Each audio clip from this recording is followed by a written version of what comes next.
Hello, everyone.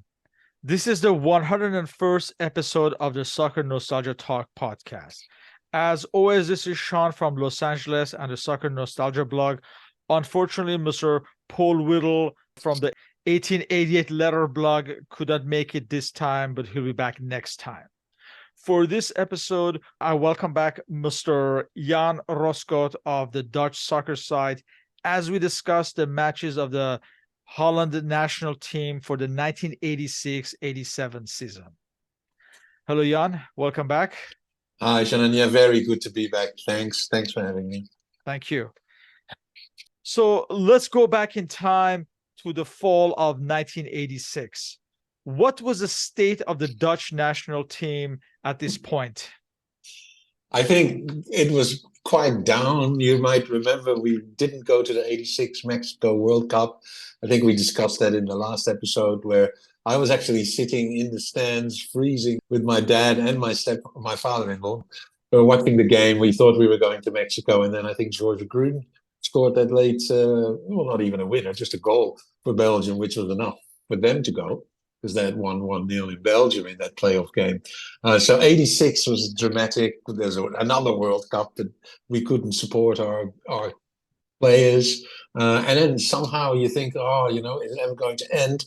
But at the same time, and I think you alluded to that earlier on already, when we were prepping this, that 86 did see the emergence of quite a number of young players. Johan Cruyff was in charge of Ajax, who was playing some scintillating football. So you know how club football always, the success of clubs always precedes the success of the national team, I guess. So we could have known that beautiful things were in the near future, but we didn't, although the club football was pretty decent in that day.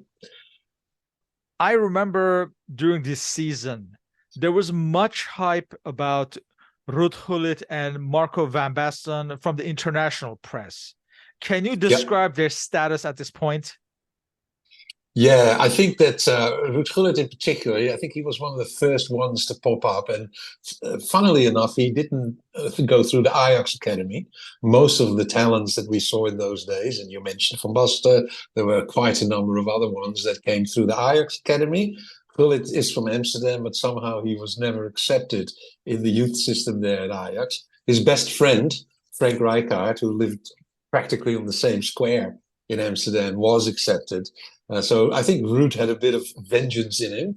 He went to play for Haarlem initially, which is relatively close to Amsterdam, like a 15-minute train ride. And he was picked up by Feyenoord, where he played alongside Johan Cruyff at a certain point, of course, in 83-84 season. So we all saw Gullit as one of the major forces to bring our football back at top level. Van Basten was a player that was hyped a lot initially.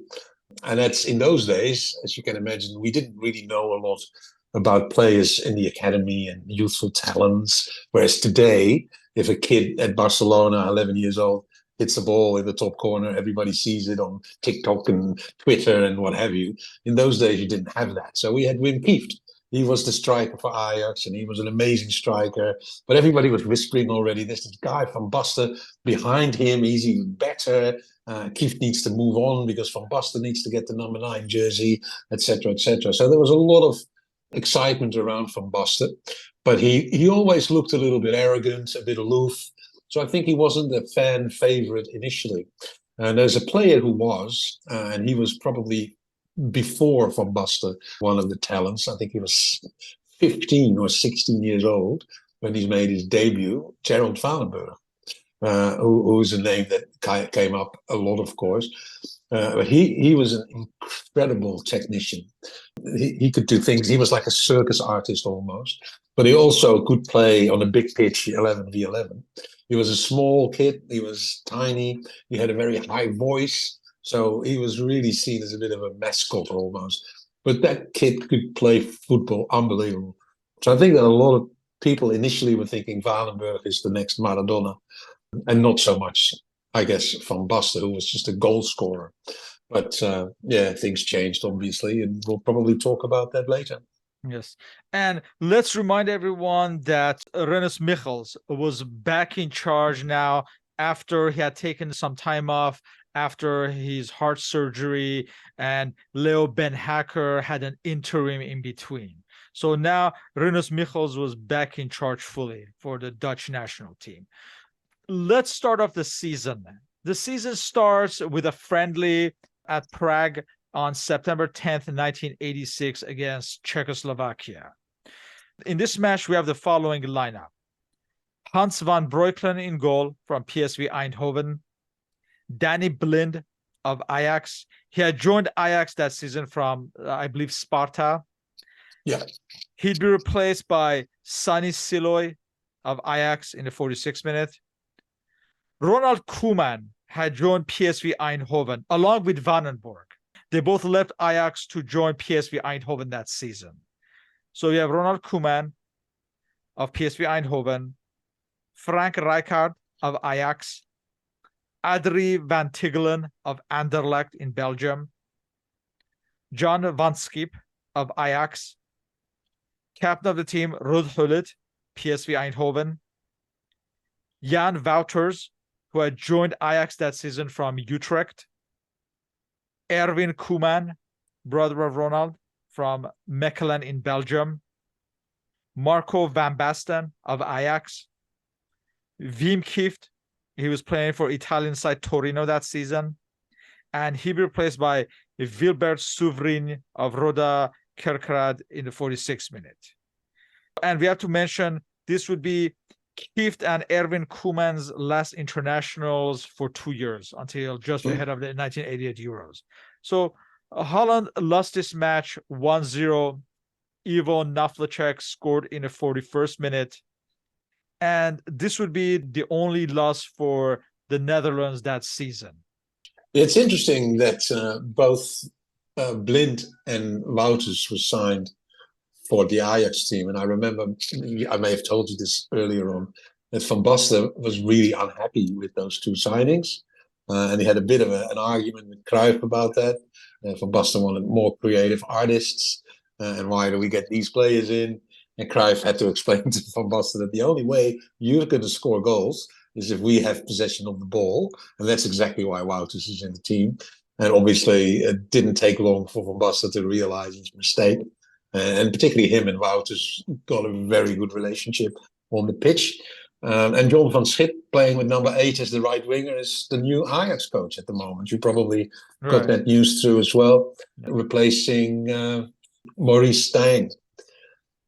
Ajax is going through it's unbelievable. They were last in the competition a week ago. That's a whole discussion itself. Yeah, definitely. In the following month, the 1988 Euro qualifiers started. On October 15th, they traveled to Budapest to face Hungary.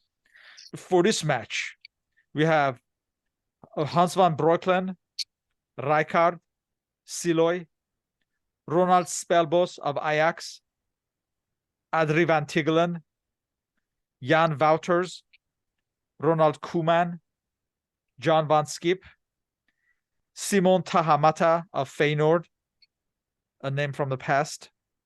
He'd be replaced by Wilbert Souvrin in the 88th minute. Captain of the team, Ruud Gullit, and Marco van Basten. Well, the Dutch dominated this match, though they only scored 1 goal. In the 68th minute, Marco van Basten scored the winner. Wouters sent Gullit through on the left side. He crossed in the goal mouth, and the goalkeeper came out, and Van Basten tapped into an empty net. There you saw, if you look at the video on YouTube, you can see why Wouters is in the team, what his special quality was. He's picking up the ball in midfield, driving forward, finding the pass, and then Van Basten has an easy tap in. So I think Van Basten learned to say, thank you, Mr. Wouters, instead of criticizing him. First match, first win. Leading up to the next match against Poland in November, Ajax manager Johan Cruyff was critical of Michels for using so many of his players for national team duty to the detriment of his own club's interests. How was this viewed at the time? I guess in those days, Cruyff was seen a bit as a difficult guy. And I think looking back, there's a lot of people now realize that he said a lot of wise things in the past, but it was always a controversial thing. He was always going to be confrontational about stuff. He used confrontations to put his players on edge. He would make comments about Van Breukelen not being the best goalkeeper, but the Ajax goalie, Menzo, should be the goalkeeper. He was always stirring the pot.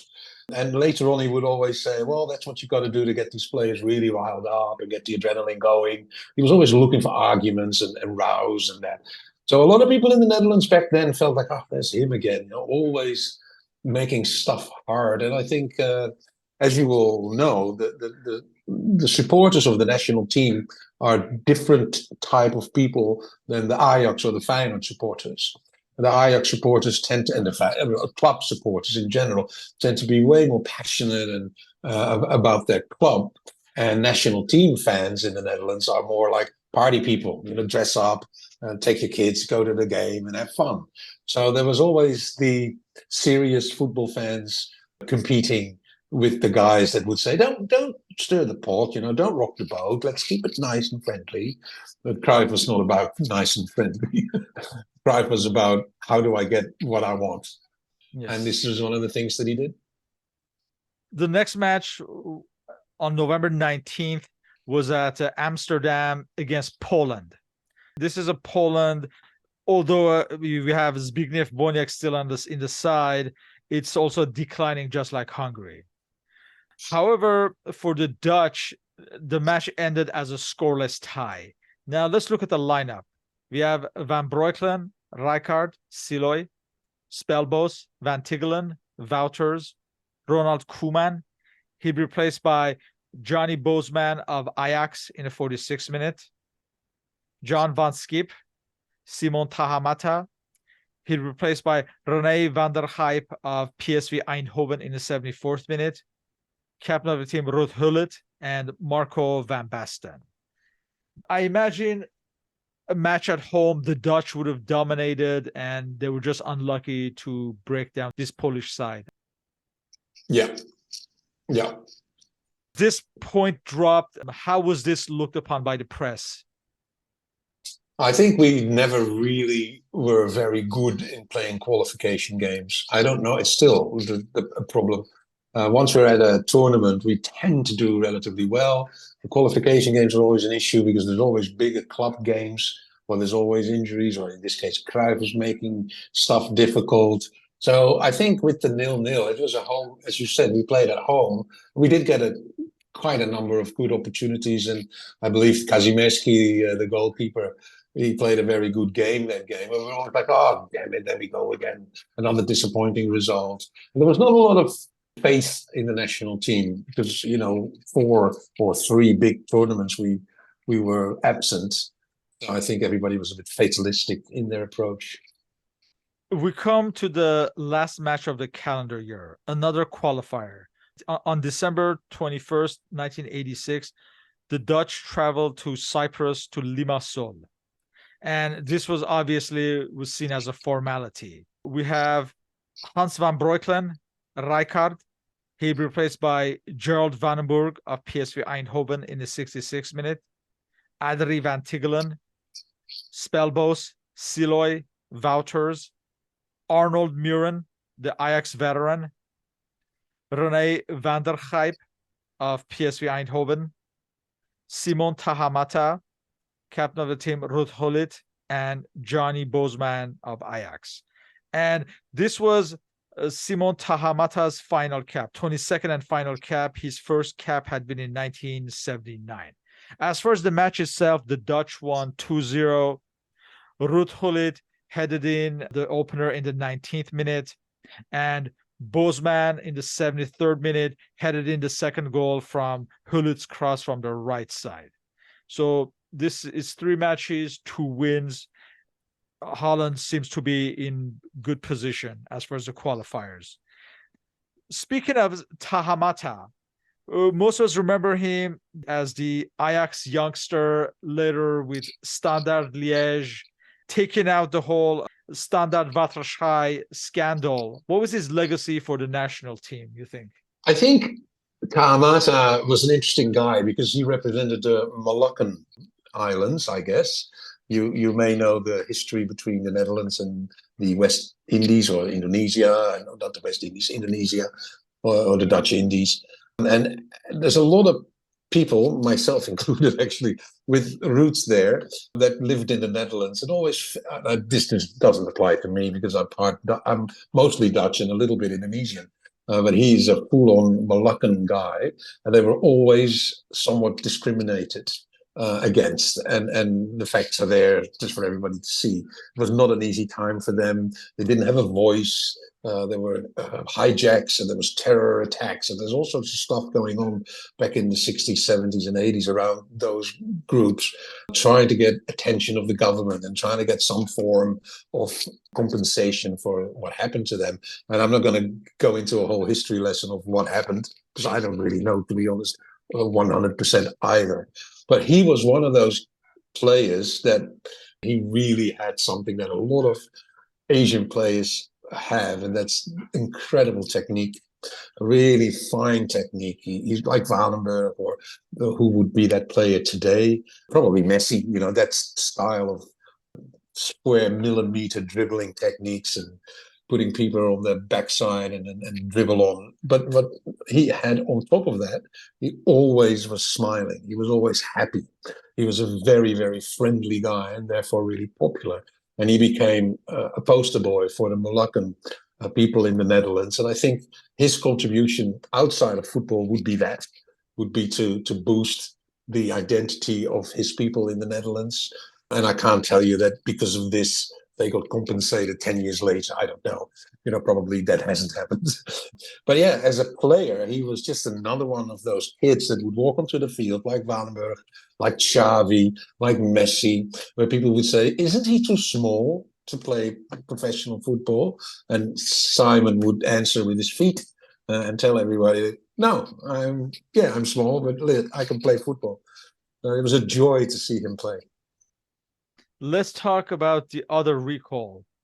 In historical terms, how important was the callback of Arnold Muren? Yeah, very important. I think what happened with him is that he always was a big talent. And just to stop you, let's remind everyone that I think he's like 36, 37 years old at this point. That is correct. Yeah, that's correct. He's the younger brother of Gary Muren, who played in that wonderful Ajax team with Cruyff and Keizer and Swart and Neeskens.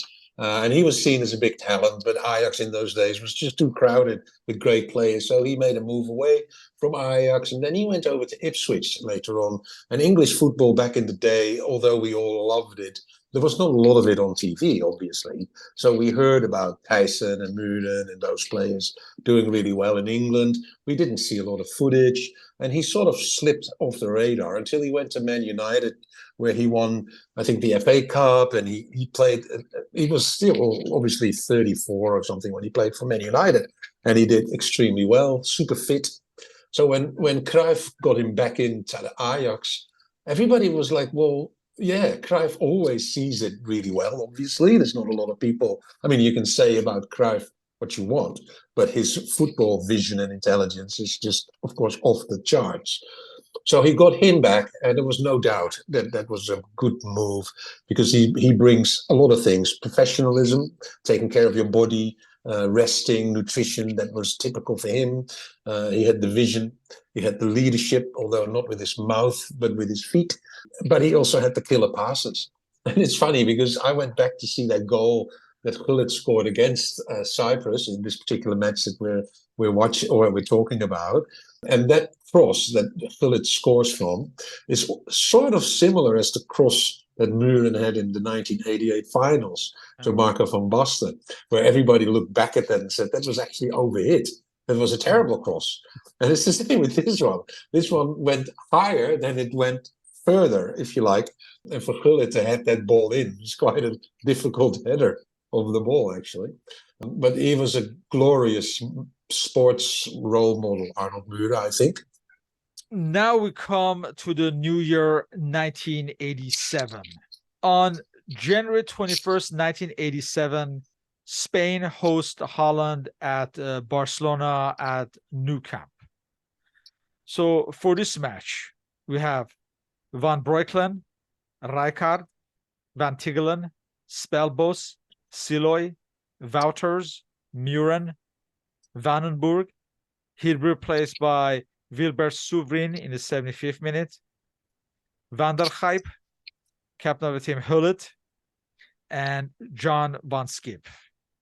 This match ended as a 1-1 tie. Hullet, with another header, gave the Dutch the lead in the 20th minute. Van der Gijp supplied the cross. And in the 72nd minute, Spain tied the match through Ramon Caldere.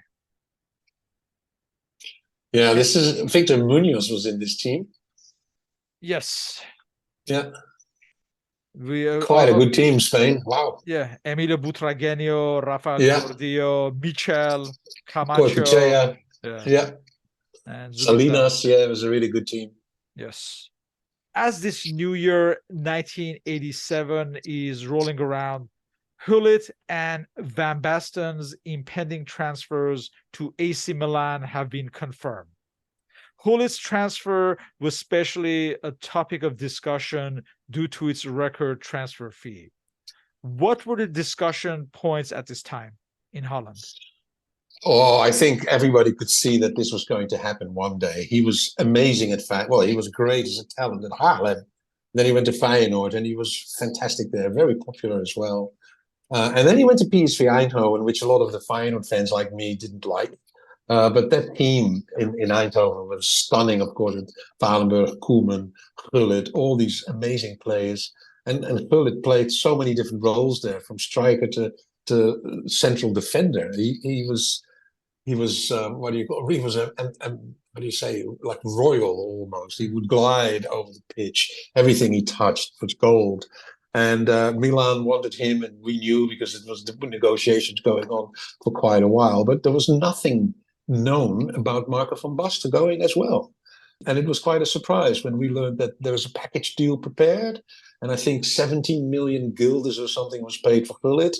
And I think they paid only 2.5 or 3 for Van Basten, which is unbelievable if you think about it. It's like Erling Haaland being sold for 3 million euros, you know? Yeah, it's just unreal. I think that guy should have cost 100 million or something. He made a comment recently in the media, Marco, saying that he obviously had to retire at 28.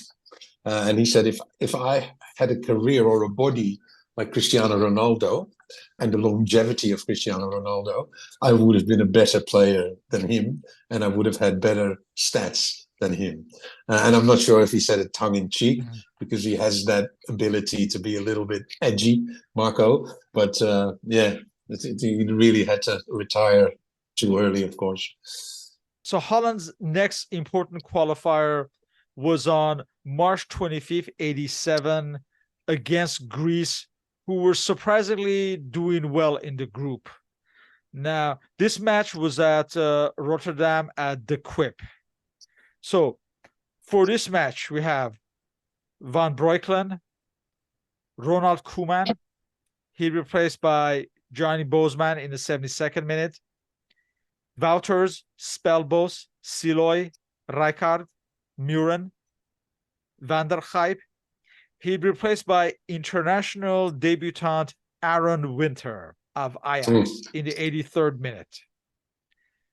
Captain of the team, Ruud Gullit, Marco van Basten, and John Van Skip. In this match, the Greeks take the lead in the 6th minute when Dimitris Saravakos lobbed over Hans van Breukelen way outside of his box after being sent clear on the left side. The Dutch would tie the match in the 55th minute through Marco van Basten. This was, I imagine this was seen as a point drop, even though the Dutch were clearly improving as a team. Yeah, definitely. I think there was still a lot of naivety in the team. It was a pretty young team. obviously. And like many instances now as well, we had a couple of players that could play really well in the center of the pitch, like Van Basten, Bosman, good goal scorers. Then we didn't have a player who could play left winger or something like that. We always seem to have those generations where we were just lacking a particular player. Like today, we don't have a good striker. We don't have a good number 9. And back in the 20 years ago, we had 6 that were competing for a spot, all playing at top level, and only 1 or 2 could play. So the lack of balance, I guess, was visible, but there was definitely an incredible talent in this team. John Van Schip is a real right winger, and he had to play left wing a lot of the time, which meant that he always had to cut back to his right foot to cross the ball in, a little bit predictable. Not his fault, I guess. Yeah. And this match was important in terms of Rinus Mikkels' positioning of Ronald Koeman. This was the first qualifier that he played as a sweeper. How was this viewed at the time? I think everybody felt that that was the position for him, because he's an outstanding football player, but he lacks speed and agility. He's more like in the olden days, we had Rinus Israel and Theo Lazarov. They were like tanks. And I think Koeman is the same. So I think everybody felt like, yeah, that's his spot. We also believe that Rijkaard and Koeman together in the central of defense was very vulnerable. But then we had typically Johan Cruyff who would say, well, if that's the case, if your defense is vulnerable, you have to attack. That was it. That was the logic that he would bring to the party. Yep. But Sonny Siloy and Adrie van Tichelen, but also Jan Wouters, they were 3, really defensive players with the knife in between their teeth. And particularly Adrie van Tichelen, who is a very friendly guy and doesn't look like like Goycochea in Spain or Gentile from Italy, but he was mean as they come. Van Tichelen, yeah, it was very hard to trick him and get past him. Now we come to the final match of the season and another qualifier. On April 29th at the Quip at Rotterdam, Holland hosted Hungary. For this match, Joep Hille of Feyenoord started ahead of Hans van Breukelen. It was felt that Van Breukelen was dropped as a warning for him to shape up. We have Adrie van Tichelen, Siloy, Rijkaard, Ronald Koeman, Wouters, Vandenburg, Muren, Van Basten, captain of the team, Hullet, John Van Schip, and he replaced by René van der Gijp in the 79th minute. This was Van der Gijp's 15th and final cap. His first cap had been in 1982. As far as the match, the Dutch won 2-0. Ruud Gullit opened the scoring in the 37th minute from a header from Van Schip's cross from the left side. And in the 40th minute, Arnold Muren scored with a volley from the edge of the box. And the Dutch won 2-0 to close out a positive season. I do remember that Gullit had this very particular way of heading a ball. I think that Kieft and Bosman were actual header experts. They could hit a ball whichever way. I once heard someone said that they could even hit a ball and put spin on it with their head. Gullit was a different kind of header. Gullit wanted the ball here on his front of his head, and then he would hit it like a hammer. He would smack it like a hammer. And if you remember the goal he scored in the finals in 1988, yes, of course. Well, that was his typical header style, I guess. And the first time I really saw that was in this game against Hungary, where he does score his goal with one of those slamming, like a slam dunk header. And I can't really remember that Muren goal too well, but if I'm not mistaken, he sort of juggles it. He's like a keep me uppy kind of thing. I think he lifts it twice off the ground, and then he hits it volley into the corner. It's just a very, very good goal. And I think this match made us think, we're actually becoming a really good side again. This was René van der Gijp's last match for the Netherlands. Yeah. He's seen as an underrated player. Can you talk more about him? Well, I don't think he was underrated. I think everybody rated him really high, but I think he felt himself that he wasn't that valuable or something, and that's because he's a bit of a joker. He was never a serious football player. So he comes from a strong heritage, if you like, of football players. His uncle Cor Yes. is still, or used to be, I can't remember exactly, but he used to be the record goal scorer for Feyenoord for decades on end. Maybe he still is. I don't really know, to be honest. But he was a scoring machine. And his dad, René's dad, was also a gifted football player. He grew up in a world of football players. He still is best friends with one of the biggest sports agents. So I think he never took it too seriously. He thought, if I just if I'm myself and just play, I'll be one of the best players in the world. And he wasn't. Well, he could have, who knows? But he just wasn't a serious guy. He had arguments with coaches. There were games where everything went a little bit slow and it was a bit boring. He would talk to people in the audience, and if someone would have like cookies or whatever, he would say, "Ah, give me a cookie," and he would just eat a cookie while he was just sitting next to the pitch. That sort of silly things. So sadly for him, when you play top football week in, week out, and you don't care, and you don't pay attention to your body, you're going to hurt yourself. And he ended up where Ruud and Marco went to AC Milan. He ended up in Switzerland, Yes. and Neuchâtel Switzerland. I mean, Xamax. Yeah. yeah, and he played in Belgium as well, and I'm sure he made good money out of what he did because he was that smart, obviously. And he always joked about how he would tell his coach in Switzerland that he was injured and couldn't play, so that he could then drive to Milan, which is like an hour and a half or so from Switzerland, and be with Ruud and Marco and have fun and watch their game and go out and have drinks. He was just not a serious guy, but he was an immense player because there's one thing he couldn't do. He couldn't head the ball. He was the worst header in the world, but he had a tremendous shot in his legs. Yeah. And he was quite quick as well. And because he didn't have any issues mentally, everything was a joke to him. He didn't have pressure. He didn't have stress. Any game he played, he was always laughing and trying to do silly things. But if he would have been a bit more serious, he would have played in the 88 team, I think, and he would have had a big trophy or a medal or whatever. He wasted his career a bit. But then after his career, as you know, he became a public speaker and a stand-up comic, and now he is every day he is on telly for an hour in a football sort of talk show, and whatever he says, the people follow him. Yeah. And I remember we discussed this in one of our previous podcasts that Ruud Gullit went as far as to say that he was one of his favorite teammates. Yeah, Yeah. So, yeah, but that's because both of them were ladies' men. They were incredible naughty boys. Whenever they were traveling or they were on a training camp or whatever, these guys would try to slip out of the training camp and just go where the women were. And Ruud Gullit has always been quite discreet about that. René van der Gijp is the total opposite. opposite. Yeah. Yeah. He would spill the beans on anyone. He didn't care about whatever happened, and always with a big laugh about it, and sometimes embarrassing his ex-teammates. I think if René is on telly and starts talking about, oh, I can tell you some fun stories when we went out, I'm pretty sure that all the football players from those days are sitting in front of the television going, oh, please God, don't tell them that I was there because my wife's watching as well.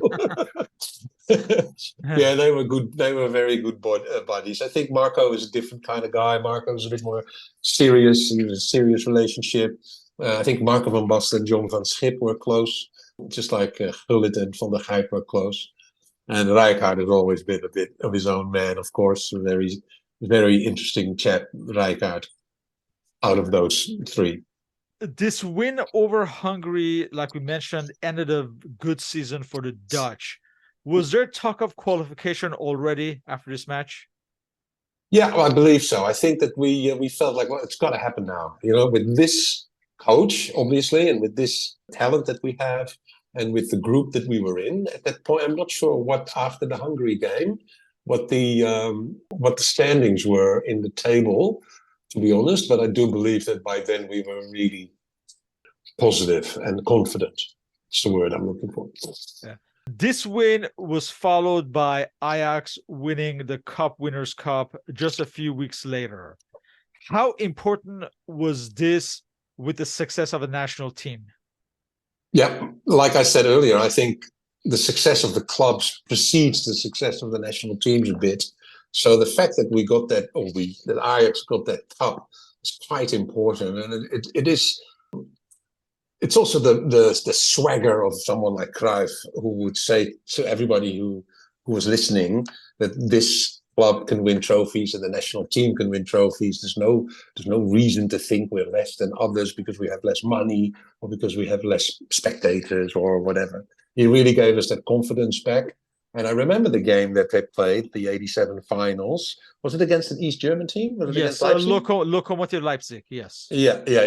So it was not a great game. It was actually a really boring game, 0-0 for quite a long time, and still Ajax was able, without good football, to win, which in a weird way was also something to be proud of. We can play ugly games but still win. So that was really good. And yes, I think that instilled even more confidence in the Dutch football fan and the players as well, I guess. In closing, Dutch football was now being looked upon as a generation on the rise. What was the mood in Holland regarding this? Yeah, it was very positive. I think we enjoyed the football. We could all see that we were turning a corner.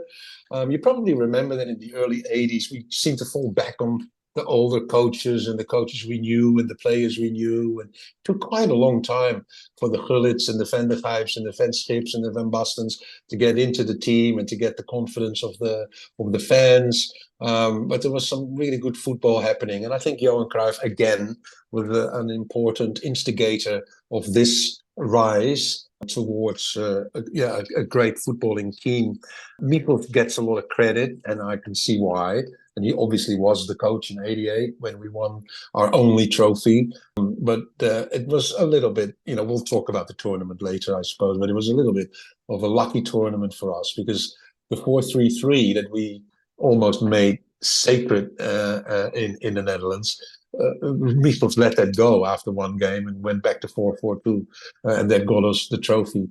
And it's interesting because whenever people in Holland say we have to play 4-3-3, there's always someone that says, "Well, hang on, the only trophy we won was with a different system." So shut up. But yeah, it was a fun time. It was really a fun time.